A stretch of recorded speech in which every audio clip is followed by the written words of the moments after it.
वाचायला आणि वेचायला सुरुवात करतो.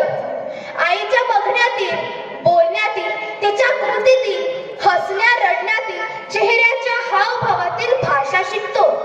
तेव्हा खऱ्या अर्थाने एका बालकाची आईच त्याचे विद्यापीठ असते आणि तिची भाषा ही त्याची आशा असते. म्हणूनच मलाही मातृभाषेची नशा आहे. माझा कोड क्रमांक 7 असून मी विषय ठेवते आहे मातृभाषेतून शिक्षण, महत्व आणि फायदे. शिक्षण म्हणजे ज्ञान. ज्ञानार्जन करण्यासाठी भाषा ही हवीच. भाषा हे संवादाचे साधन असते. इच्छा, भावना, मन, आकांक्षा याचे आदान प्रदान करण्यासाठी भाषेचा वापर होतो. आम्ही महाराष्ट्रातील माणसं आमची मातृभाषा मराठी, राष्ट्रभाषा हिंदी आणि आंतरराष्ट्रीय भाषा म्हणून इंग्रजीचा वापर करतो. मातृभाषा ही आपल्या आईसारखी असते, राष्ट्रभाषा ही आपल्या आजीसारखी असते, तर आंतरराष्ट्रीय भाषा ही आजीच्या आईगत असते.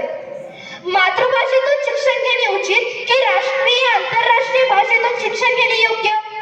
हा ज्यांच्या त्यांच्या विचारांचा, प्रतिष्ठेचा, तडजोडीचा, परिस्थिती अनुकूलतेचा, खर्चाचा भाग असू शकेल. हल्ली आपणच आपल्या मातृभाषेला कमी महत्त्व देत आहोत. हा चुकीचा पायंडा वाटतो. आम्ही इंग्रजी भाषेला अधिक सन्मान, महत्त्व आणि प्रतिष्ठा देऊन मातृभाषेचे मूल्य मात्र कमी करीत आहोत. आपली मुले आम्ही इंग्रजी माध्यमात घालून स्वतः आम्ही प्रतिष्ठित, सन्माननीय झाल्याचे गौरवान्वित भाव उत्पन्न करून घेतो. हे कितपत योग्य आहे? अशा मुलांना धड इंग्रजी बोलता येत नाही तर धड मराठी बोलता येत नाही, तर ही मुले इंग्रजी, मराठी, हिंदी अशी नवीनच मिक्सर, नवीनच खिचडी भाषा बोलत आहेत. अशा मुलांच्या भवितव्यावर, करिअरवरच प्रश्नचिन्ह उपस्थित होत आहे. आपण आता बघू मातृभाषेतून शिक्षण घेणे किती, कसे व का महत्वाचे आहे. मातृभाषेचे मायकडू आईनेच पाजलेली असते, त्यामुळे मातृभाषेचे सखोल ज्ञान असते. लहानपणापासूनच अंगवळणी पडलेली भाषा असते, त्यामुळे ज्ञान अर्जन करणे मातृभाषेतच हवे यावर मी ठाम आहे. माझे आई वडील हे शिक्षक असून मी स्वतः सेमी इंग्रजी माध्यमात शिकते, म्हणूनच ठणकावून सांगते मातृभाषे एवढे शिक्षणाचे दुसरे सशक्त माध्यम नाही. त्यामुळे ज्ञानार्जनात मातृभाषेचे अनन्यसाधारण महत्व आहे. बरं, इंग्रजी माध्यमातील विद्यार्थ्यांपेक्षा सेमी इंग्रजी माध्यमातील विद्यार्थी नीट परीक्षेत नेहमी लीड करीत असतात. हे मी निक्षून सांगते. वेगवेगळ्या स्पर्धा परीक्षेत टॉप होतात. इंग्रजी माध्यमातील मुलांपेक्षा चांगला परफॉर्मन्स देतात. मातृभाषेतून मिळवलेले बेसिक ज्ञान लॉंग लाईफ स्मरणात राहते. आपली संस्कृती, संस्कार, संवेदना, अभिव्यक्ती, भाषण, भावभावनेचे आदान प्रदान सर्वंकष पद्धतीने साकारता येते, तेही मातृभाषेमुळे.